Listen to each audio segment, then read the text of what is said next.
Southern California ਦੇ ਵਿੱਚ ਬਹੁਤ ਹੀ ਖਤਰਨਾਕ ਅੱਗ ਲੱਗੀ ਹੋਈ ਆ ਸੈਂਟਾ ਐਨਾ ਵਾਲੇ ਏਰੀਏ ਦੇ ਵਿੱਚ। ਰਾਤੀ ਜਦੋਂ ਆਪਾਂ ਖਬਰ ਸਾਂਝੀ ਕੀਤੀ ਸੀ, ਉਸ ਤੋਂ ਵੱਧ ਕੇ ਹੁਣ ਵੈਂਚਰਾ ਕਾਉਂਟੀ ਜਿਹੜੀ ਮਾਊਂਟੇਨ ਫਾਇਰ ਆ 15,000 ਏਕੜ ਉਹਨੇ ਆਪਣੀ ਲਪੇਟ 'ਚ ਲੈ ਲਿਆ। ਹਵਾਵਾਂ ਜਿਹੜੀਆਂ ਆ 50 ਤੋਂ 70 ਮੀਲ ਪਰ ਆਵਰ ਦੇ ਹਿਸਾਬ ਨਾਲ ਚੱਲ ਰਹੀਆਂ। ਬਹੁਤ ਸਾਰੇ ਘਰ ਸੜ ਕੇ ਸੁਆਹ ਹੋ ਗਏ। ਕੱਲ ਖਬਰ ਸੀ ਵੀ 3500 ਘਰ ਜਿਹੜੇ ਆ ਉਹ ਅੱਗ ਦੀ ਲਪੇਟ ਵਿੱਚ ਆ ਸਕਦੇ ਹੈਗੇ ਆ। ਹਜੇ ਐਗਜ਼ੈਕਟ ਨੰਬਰ ਨਹੀਂ ਦੱਸੇ, ਕਈ ਘਰ ਜਿਹੜੇ ਆ ਸੜ ਕੇ ਸੁਆਹ ਹੋਏ ਆ। 10,000 ਤੋਂ ਵੱਧ ਲੋਕਾਂ ਨੂੰ ਐਮਰਜੈਂਸੀ ਇਵੈਕੂਏਟ ਕੀਤਾ ਗਿਆ ਹੈਗਾ। ਮੈਂਡੇਟੋਰੀ ਇਵੈਕੂਏਸ਼ਨ ਆ। ਵੈਂਚਰਾ, ਕੈਮਰੀਲੋ, ਮੂਰ ਪਾਰਕ ਤੇ ਸੋਮਿਸ, ਇਹ ਜਿਹੜਾ ਕੈਲੀਫੋਰਨੀਆ ਦਾ ਏਰੀਆ ਹੈਗਾ ਆ। 800 ਤੋਂ ਵੱਧ ਜਿਹੜੇ ਫਾਇਰ ਫਾਈਟਰਸ ਆ ਉਹ ਅੱਗ ਨੂੰ ਫਾਈਟ ਕਰਨ ਦੇ ਲਈ ਲੱਗੇ ਹੋਏ ਆ। ਈਵਨ ਨਾਰਦਰਨ ਕੈਲੀਫੋਰਨੀਆ ਤੋਂ ਬਹੁਤ ਸਾਰੇ ਜਿਹੜੇ ਫਾਇਰ ਫਾਈਟਰਸ ਆ ਉਹ ਉੱਥੇ ਪਹੁੰਚ ਚੁੱਕੇ ਹੈਗੇ ਆ।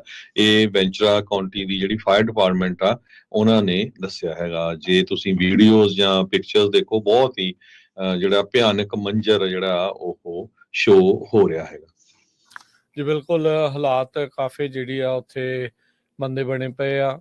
ਬਹੁਤ ਸਾਰੀਆਂ ਜਿਹੜੀਆਂ ਸਟਰਕਚਰਸ ਆ, ਜਿੱਦਾਂ ਤੁਸੀਂ ਦੱਸਿਆ ਵੀ ਆਲਰੇਡੀ ਕਈਆਂ ਨੂੰ ਨੁਕਸਾਨ ਤਾਂ ਪਹੁੰਚ ਹੀ ਚੁੱਕਾ ਆ, ਤੇ ਕਈਆਂ ਦੇ ਉੱਤੇ ਜਿਹੜਾ ਨੁਕਸਾਨ ਆ ਉਹ ਹੋਰ ਜ਼ਿਆਦਾ ਜਿਹੜਾ ਉਹ ਹੋ ਸਕਦਾ ਹੈਗਾ। ਸੋ ਇਸ ਜਿਹੜੀ ਸਥਿਤੀ ਇਸ ਟਾਈਮ ਉੱਥੇ ਬਣੀ ਪਈ ਹੈਗੀ ਆ। ਇਹਦੇ ਵਿੱਚ ਸਾਰਿਆਂ ਨੂੰ ਹੀ ਬੜੇ ਸਤਰਕ ਰਹਿਣ ਦੀ ਜਿਹੜੀ ਉਹ ਜ਼ਰੂਰਤ ਹੈਗੀ ਆ। ਫਾਇਰ ਫਾਈਟਰਸ ਲੱਗੇ ਹੋਏ ਆ। ਸੈਂਟਾ ਐਨਾ ਵਿੰਡਸ ਦੇ ਨਾਲ ਇਹ ਸਾਰਾ ਕੁਛ ਇਸ ਟਾਈਮ ਵਾਪਰ ਰਿਹਾ ਆ।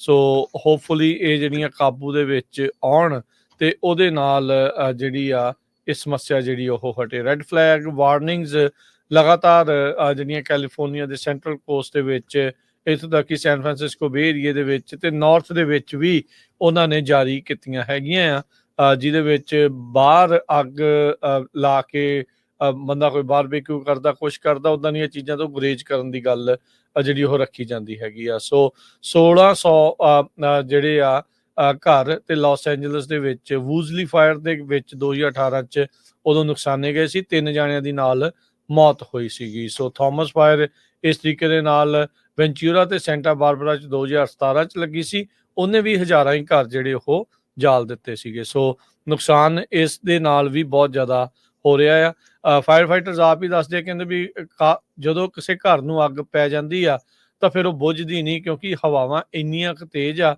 ਵੀ ਉਹਦੇ ਤੇ ਕੰਟਰੋਲ ਕਰਨਾ ਬਿਲਕੁਲ ਹੀ ਔਖਾ ਜਾਂ ਨਾਮੁਮਕਿਨ ਵਾਂਗੂ ਹੀ ਬਣ ਜਾਂਦਾ ਆ। ਸੋ ਕਈ ਹਜ਼ਾਰ ਏਕੜ ਦੇ ਵਿੱਚ ਇਹ ਅੱਗ ਕੁਝ ਘੰਟਿਆਂ ਦੇ ਵਿੱਚ ਹੀ ਜਿਹੜੀ ਉਹ ਫੈਲ ਗਈ ਸੀਗੀ। ਸੋ ਬਿਲਕੁਲ ਧੂਏ ਦੇ ਨਾਲ 에ਅਰ ਕੁਆਲਿਟੀ ਨੂੰ ਬਹੁਤ ਜ਼ਿਆਦਾ ਇੰਪੈਕਟ ਹੋਇਆ। ਸੋ ਹੈਲਥ ਅਲਰਟਸ ਜਾਰੀ ਕੀਤੇ ਗਏ ਹੈਗੇ ਆ। ਇਸ ਤੋਂ ਅੱਗੇ ਅੱਜ ਸਾਡੇ ਸਰੋਤਿਆਂ ਦੀ ਵੀ ਕਾਲ ਆਈ ਸੀ। ਇੰਟਰਸਟੇਟ 40 ਨਿਊ ਮੈਕਸੀਕੋ ਦੇ ਵਿੱਚ ਸ਼ਟਡਾਊਨ ਆ, ਕਿਉਂਕਿ ਉੱਥੇ ਬਹੁਤ ਵੱਡਾ ਸਟਾਰਮ ਆਇਆ। ਸੋ ਰਮਨ ਜੀ, ਉਸ